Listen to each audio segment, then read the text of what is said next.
नमस्कार साथियों, आज के अंक में आपका स्वागत है। मैं दिलबाग सिंह धनखड़। जैसे कि आप सबको पता है कि हमारे देश में लोकसभा के चुनाव चल रहे हैं और ये चुनाव 7 चरण में होने हैं जिसमें से 4 चरण लगभग पूरे हो चुके हैं और 3 चरण अभी बाकी हैं। सबसे आखिरी चरण जो होगा वो 1 जून को होगा और 4 जून को वोटों की गिनती होगी। लेकिन जैसे आपको पता है कि भूतकाल में भी काफ़ी जो लोग हैं वो ईवीएम मशीन पर हमेशा वो कुछ ना कुछ आपत्ति और ऑब्जेक्शन लगाते रहे हैं। इस बार भी बीच चुनाव में एक फर्म है एडीआर, उनके जो वकील हैं प्रशांत भूषण जी, वो सुप्रीम कोर्ट पहुंच गए हैं और उन्होंने कोर्ट से एक मांग की है कि जिस भी दिन चुनाव होता है उसका डाटा 48 घंटे के अंदर वेबसाइट पर डाल दिया जाए। उन्होंने पीछे बताया है कि भाई जो भी चुनाव अभी तक हुए हैं उनका डाटा जो सेम डे कुछ होता है और लास्ट डे कुछ दिन 2-4 दिन बाद जब डाटा दोबारा से फ्रेश करके डालते हैं तो उसमें 4-5% का उन्होंने अंतर बताया है। और उन्होंने ये भी बताया कि भाई डाटा अपलोड करने में 10 दिन भी लगाए हैं, कई बार 4 दिन भी लगाए हैं। तो इस तरह से उनको कहते हैं कि ऐसा नहीं होना चाहिए और जो है चुनाव का जो डाटा है वो सेम डे नहीं तो 24 घंटे के अंदर या 48 घंटे के अंदर मैक्सिमम वेबसाइट पर डल जाना चाहिए, जिससे लोगों में एक संतुष्टि और उसकी एक लोगों को थोड़ा भरोसा हो। अब इसके साथ ही एक रिव्यू पिटीशन भी सुप्रीम कोर्ट में डाली गई है। पहली जो पिटीशन थी उसमें सुप्रीम कोर्ट में गए थे, किसी ने ये याचिका लगाई थी कि भाई वीपीपीटी का और ईवीएम का जो 100% मिलान होना चाहिए। लेकिन सुप्रीम कोर्ट ने इसको बिल्कुल सिरे से खारिज कर दिया कि ऐसा संभव नहीं है। उसके बाद वही याचिका दोबारा से उन्होंने सुप्रीम कोर्ट में रिव्यू पिटीशन डाला है ईवीएम मशीन के बारे में, भाई इनका जो वीवीपीटी का और ईवीएम का मिलान 100% होना चाहिए। तो देखिए अभी जैसे इस तरह की जो ये घटनाएं होनी शुरू हो गई हैं, जो ईवीएम मशीन पर ऑब्जेक्शन या इलेक्शन कमीशन पर जो ऑब्जेक्शन या उंगली उठानी अभी शुरू हो गई है, इसका एक मुझे तो ये लगता है केवल आगे जब रिजल्ट आउट होगा तो ये अभी से भूमिका बनानी कुछ लोगों ने शुरू कर दी है, क्योंकि इनको पता है कि चुनाव का रिजल्ट क्या होना है। पूरे देश का मूड इस टाइम सब लोगों को पता है कि जैसे बीजेपी का नारा है, मोदी जी का नारा है कि अब की बार 400 पार, और वो होता भी दिख रहा है, क्योंकि विपक्ष कहीं भी किसी मजबूती से बीजेपी के सामने टिक नहीं पा रहा है। कई जगह गठबंधन में ही आपस में दरारें हैं। तो जो इंडी गठबंधन हुआ है उसमें बहुत जगह देखने को आ रहा है कि उनके काफ़ी लेट तक जो कैंडिडेट डिक्लेयर हुए हैं उससे उनकी पार्टी का और कार्यकर्ताओं का मनोबल बहुत ज़्यादा टूटा हुआ है। इंडी गठबंधन के साथ जितने भी दल मिले हुए हैं सभी दलों में इस टाइम काफ़ी हताशा है। वो कहीं भी दल कोई भी अपनी जीत की कोई गारंटी नहीं दे रहा है। सबको लगता है कि कहीं ना कहीं कि बीजेपी इस बार बाजी दोबारा से मार ली जाएगी। लेकिन इसी की आशंकाओं को देखते हुए अब कुछ लोगों ने, एक ग्रुप ने एक तैयार होना शुरू हो गया है कि भाई जैसे ही रिजल्ट आउट होगा वैसे ही ईवीएम पर उंगली उठाएंगे, जैसे कि हमेशा होता आ रहा है। जब भी बीजेपी कहीं जीतती है तो इन लोगों का कुछ लोगों का एक दल है, गिरोह है, उन लोगों का काम यही होता है कि वो ईवीएम पर उंगली उठाएं और पब्लिक के बीच में एक भ्रम पैदा करने की कोशिश करें।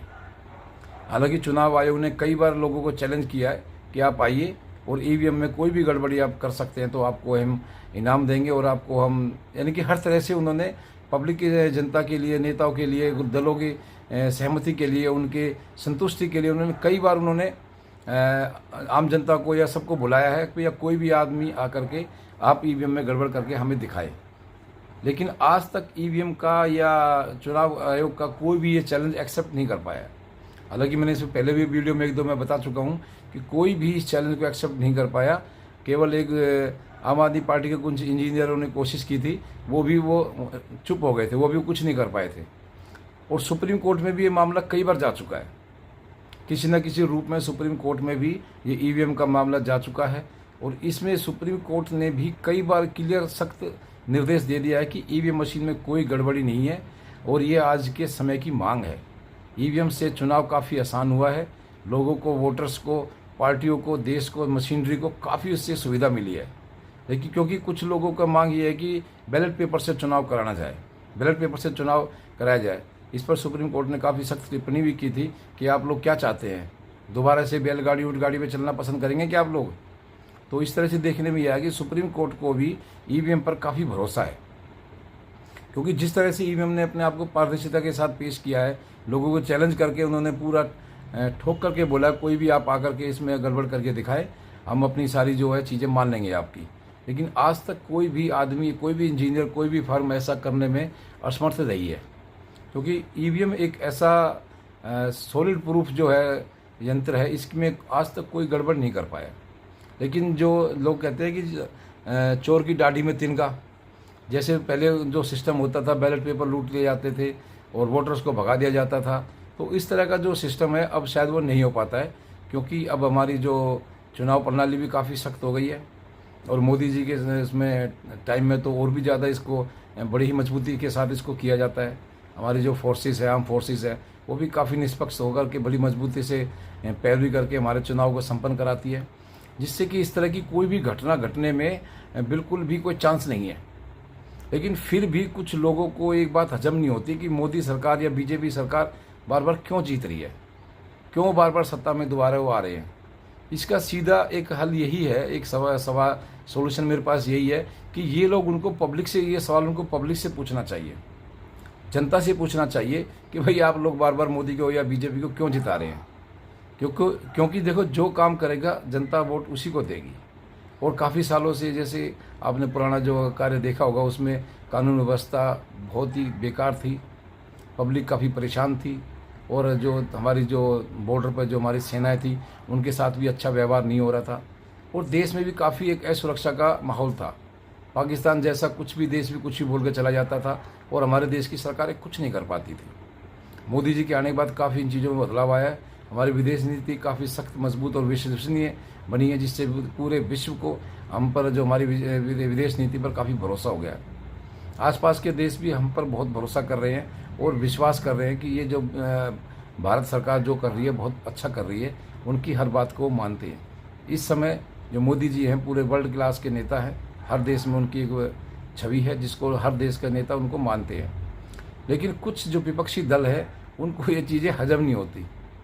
अभी से चुनाव का जो चुनाव परिणाम अभी आया भी नहीं है, लेकिन उससे पहले ही कुछ लोगों ने ईवीएम का ढिंढोरा पीटना शुरू कर दिया है कि ईवीएम में गड़बड़ी हो रही है, ईवीएम में परसेंटेज डाटा कुछ और आ रहा है, 10 दिन बाद डाटा अपलोड हो रहा है, 5 दिन बाद डाटा अपलोड हो रहा है। यानी कि इस तरह कुछ ना कुछ वो छोटे छोटे बहाने लगाएंगे और पब्लिक में भ्रम पैदा करने की स्थिति वो बनाएंगे।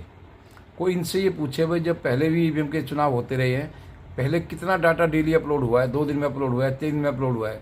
पहले तो डाटा कई दिन तो हफ्ते तक अपलोड नहीं होता था, लोगों को पता ही नहीं चल पाता था कितना परसेंटेज आज इलेक्शन हो गया है, वोटिंग हो गई है। लेकिन जब से मोदी सरकार आई है, ये काफ़ी इसमें ट्रांसपेरेंसी आई है, काफ़ी लोगों को भरोसा हो गया कि ईवीएम से कुछ गड़बड़ नहीं हो सकती है, क्योंकि जनता की जो आवाज़ डिमांड होती है वो काफ़ी पहले दिख जाती है। इस समय आपने देखा होगा कि जैसे एक हमारे देश में जो भगवान राम का जो मंदिर बना है, उससे काफ़ी लोगों में एक आस्था और विश्वास पैदा हुआ है। धारा 370 जो हटी है, उससे भी काफ़ी लोगों में अपने देश के प्रति, कानून के प्रति सम्मान पैदा हुआ है, हमारी संसद के प्रति सम्मान पैदा हुआ है। इस तरह से देखने में ये लगता है कि जो हमारा जो वोटर्स है वो काफ़ी खुल कर के बीजेपी के साथ इस टाइम जुड़ा हुआ है। लेकिन कुछ नेताओं को ये पसंद नहीं आ रहा, बर्दाश्त नहीं हो रहा कि मोदी दोबारा से या तिबारा से प्रधानमंत्री नहीं बनना चाहिए। इसी वजह से उन्होंने ईवीएम का जो है कि एक राग अलापना शुरू कर दिया है।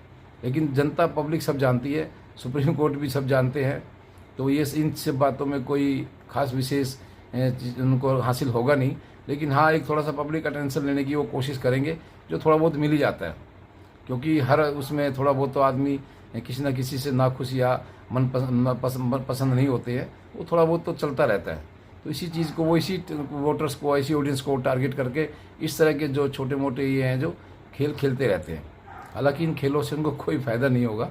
जनता का जो मूड है वो पूरे देश को पता है, और जो इस बार जो मुझे पूरा भरोसा है कि मोदी सरकार जो है तीसरी बार भी बनने जा रही है, और जो ईवीएम का जो ये बार बार जो आरोप लगा रहे हैं उन सबकी बोलती बंद हो जाएगी। क्योंकि बोलती बंद तो होनी है, क्योंकि चुनाव रिजल्ट आने के बाद 2-4 दिन वो ज़रूर चिल्लाएंगे, ज़रूर बोलेंगे, लेकिन उसके बाद उनको क्या होगा? कुछ नहीं। तो इस तरह से सिर्फ उनको क्या होता है कि देश में एक भ्रम पैदा करने की कोशिश की जाती है, जिससे जो कि पब्लिक भी समझ चुकी है, कि इनके भ्रम फैलाने से हमें भ्रम में नहीं आना है।